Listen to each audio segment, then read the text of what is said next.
Hi, it's Maggie the Irish Gypsy here to bring you your May 2021 mid-month general reading. We are looking at the last 2 weeks of May, and this reading is for the water sign of Pisces, our lovely mercurial fish Pisces, last 2 weeks of May 2021. Thanks for taking the time to be here. Thanks for watching this video. For any of the videos here, hit that like, share, and subscribe button, please. It really does help. And I thank you for, being present here. Even if you do nothing more than just watch the videos, but I do thank those of you who have also, sent comments, feedback, donations, reached out for personal readings. It's all greatly appreciated. Thank you, and many blessings back to you. So this reading is for Pisces for the last 2 weeks of May 2021. That's if your Sun, Moon, Rising, or Venus sign is in Pisces. It's also relevant if you're cross-watching for a Piscean. It's a general reading, of course, so it's going to resonate a little differently for everyone. So watch all of your signs if you know them for additional insight and perspective into whatever's going on in your life right now. And if you find that any of the readings do resonate with you and you'd like to reach out for a personal reading or information about that, maybe take a deeper look at something for yourself or as a gift for someone else, you can click on the description link below, click on that little arrow, you'll see my email address there. Feel free to email me directly, Maggie1McGuire@gmail.com. I'd be delighted to hear from you.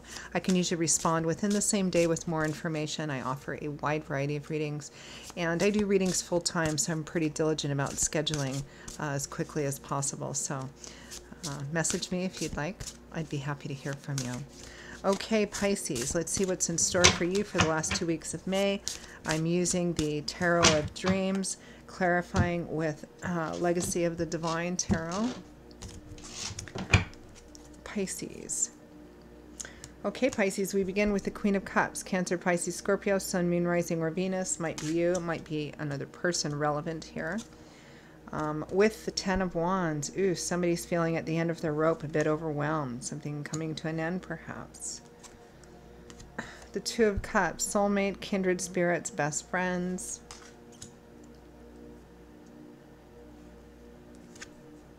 Oh, with the Lovers.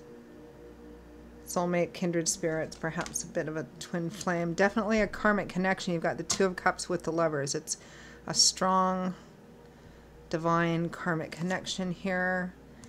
The Four of Cups, an offer being made. Somebody saying yes, or somebody not saying yes but not saying no. Could be you or the other person. And the Queen of Swords might be the other person relevant here. Air sign, Aquarius, Gemini, Libra, Sun, Moon, Rising, or Venus. Could be an air sign person or somebody who manifests like the Queen of Swords, very straight, linear, honest, direct. Can sometimes come across as a bit blunt. Also might be not a person. It could be, the energy of the Queen of Swords, which is all about cutting through any BS and also setting aside, not looking at something through the filter of emotions, but looking at something very clearly, very directly, like in the reality for what it is, not what we wish it was or want it to be. It could be that too as well. Do I really want this or not? Or does this other person really want this or not? From the bottom of the deck, the overall energy for the last 2 weeks of May is the Knight of Wands. Interesting, because the Knight of Wands, Knights represent offers and opportunities for change. They're usually all pretty fast moving. The Knight of Wands is the fastest, aggressive, spontaneous, impulsive. He's fueled by the element of fire, which is, action and passion and excitement and exuberance and creativity.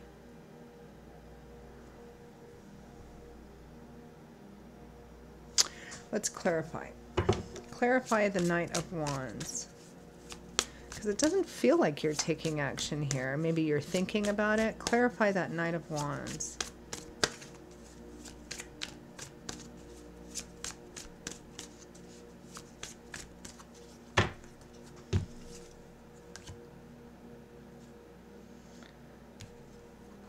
The Nine of Swords, thinking about something too much and in a negative outlook sort of way. The Nine of sorry, did I say Wands is a Swords? The Nine of Swords is a card that usually shows up when someone's in fear of an unknown future. They're unsure.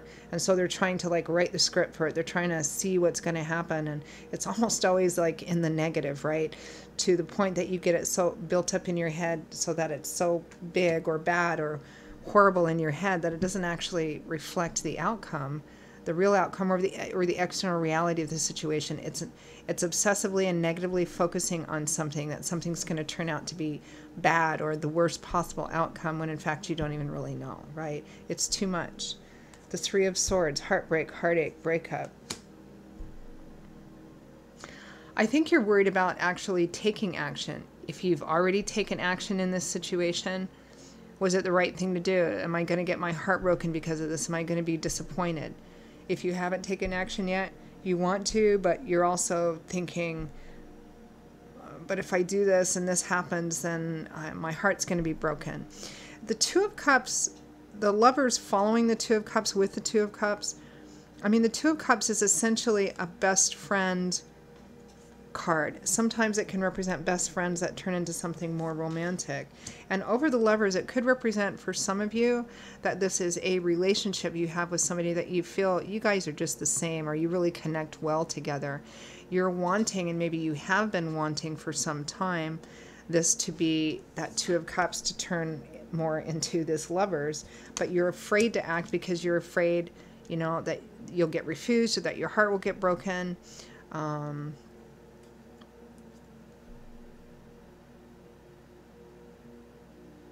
And if you do, then not only will you not have that Lovers kind of transcendent energy, but then the friendship will be ruined or changed or something of that sort too. The Star was the next card out. This is a card about having faith that you're on the right path. It's one of the wish fulfillment cards, but it's about knowing that the path that you're on is going to lead you to what you absolutely want, that wish fulfillment. But it's based completely on faith, which is a difficult card, you know, in this world we live in, because it's a card that says devote yourself entirely to the path that you're on, do everything that's in your ability to do, and trust that that's going to work out, basically, is what that is. And that's difficult because you're stressing out that, you know, oh, this will, you know, won't work, or the friendship will be ruined, and then I won't have any of this connection with this person, kind of, sort of what it feels like.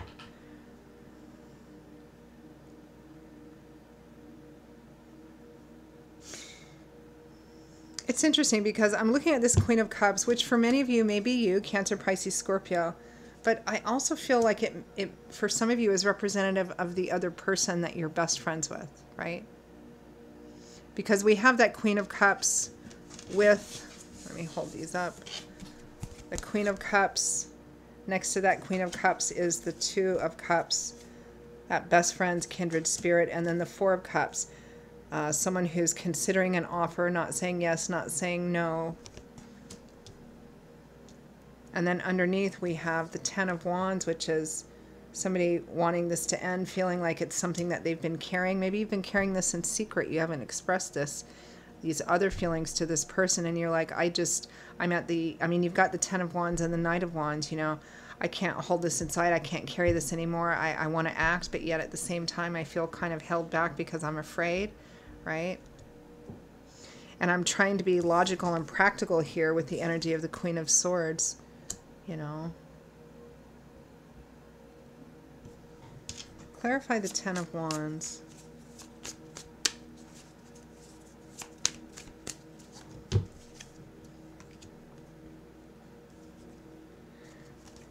The Six of Coins, offer, making an offer, receiving an offer, making an offer. The Ace of Cups, new beginning, new love, a new start in a different way, yeah. Clarify the Four of Cups.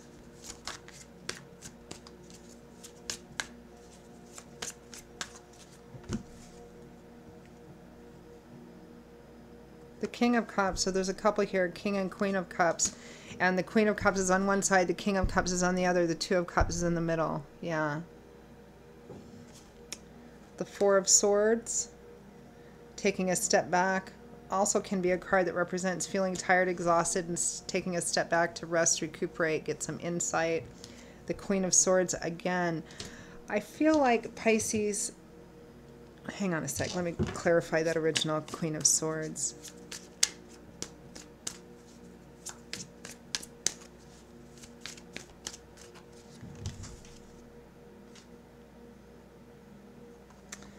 The Seven of Cups, fantasy, daydreaming, building castles in the sky, looking at the best possible, all these options and the best possible outcomes that it could be. It's kind of the polar opposite of that Nine of Swords. The Ten of Cups, happy home, happily ever after, marriage, home.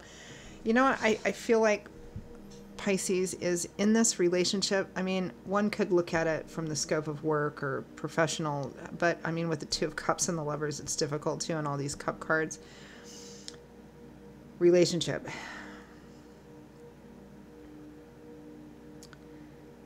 It's like there's somebody that you want a different level with. Some of you, it may be a good friend, a close friend, a best friend, and you really feel, especially now, like the two of you are really just, you guys are the perfect match. You're tailor-made for each other. And you're envisioning, like, you may spend some time daydreaming or fantasizing about, you know, how this could end. You get married and live happily ever after, whatever that is for you, right? But at the same time, but of course this all requires that you take action, that Knight of Wands. But yet you're trying to kind of pre-write the script for how this is going to work out, and for some reason, like, your fears and insecurities may be getting the better of you, and you're like, well, it probably won't work, and I probably shouldn't do it, because then if I do and it turns out that she doesn't want to explore that with me, or he doesn't want to explore that with me, then not only will that hope be dashed, but the friendship will be ruined or irrevocably changed. So maybe I'm better off not doing anything and trying to look at all of this emotional stuff through this very practical lens. And there's nothing wrong with the Queen of Swords. She sees things very clearly, and we need to, of course. But it feels almost like the danger that you're running, Pisces, is in self-sabotage. Whether this is a relationship issue or some other kind of issue that is not coming across to me right now, it's like you want more than what you currently have in this situation. You maybe daydream about it or fantasize about the best thing that it could be, right? But then when you think about actually acting or taking action towards that, then you start thinking about the worst possible outcome. And you try and convince yourself that, you know, well, logically it's this and that. And it's almost a way of keeping yourself safe so that you don't have to act. And you can keep this all as sort of a fantasy. That's got to resonate for somebody out there, even if it's only a handful of people. Again, whether it's a relationship or some other situation, it's difficult not to see this as a relationship sort of, you know, thing here. But it could be work. It might be a job, a position that you think is just tailor-made for you. And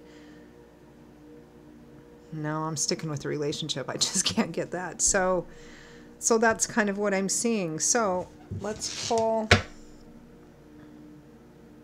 And you know, free will, free agency. You cannot act on this. It will definitely keep you safer. But you'll never know either. And I can guarantee you, you will lose 100% of the races you don't run, right? So it's kind of up to you. Let's see what Spirit, any messages Spirit has for Pisces for the last 2 weeks of May.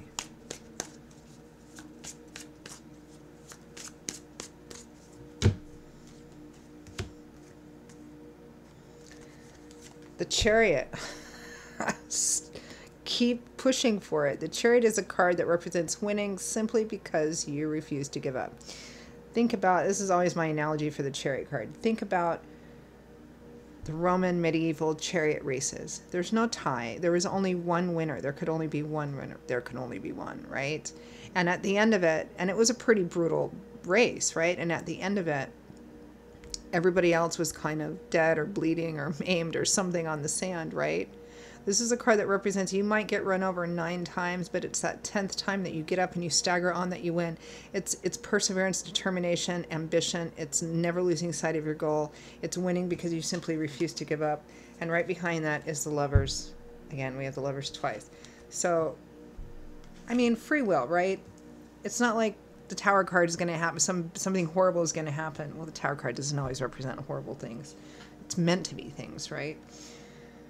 You can do what you want, but Spirit is advising you not to give up here. I don't know why.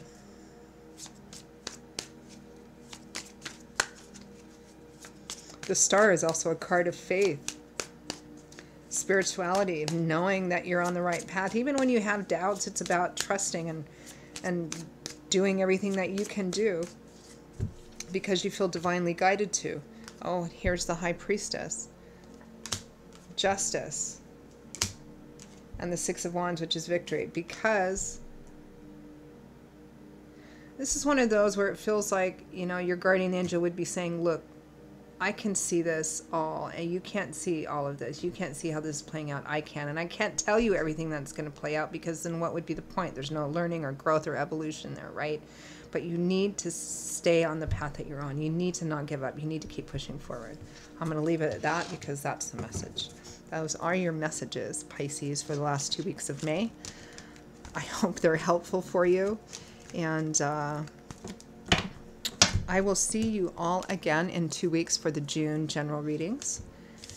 And in the meantime, again, if any of these readings resonate with you, you'd like to reach out for a personal reading, information about that, take a deeper look at something, email me directly at Maggie1McGuire@gmail.com. I'd be delighted to hear from you. I'll see you all in a couple of weeks. Stay safe and well. Bye-bye.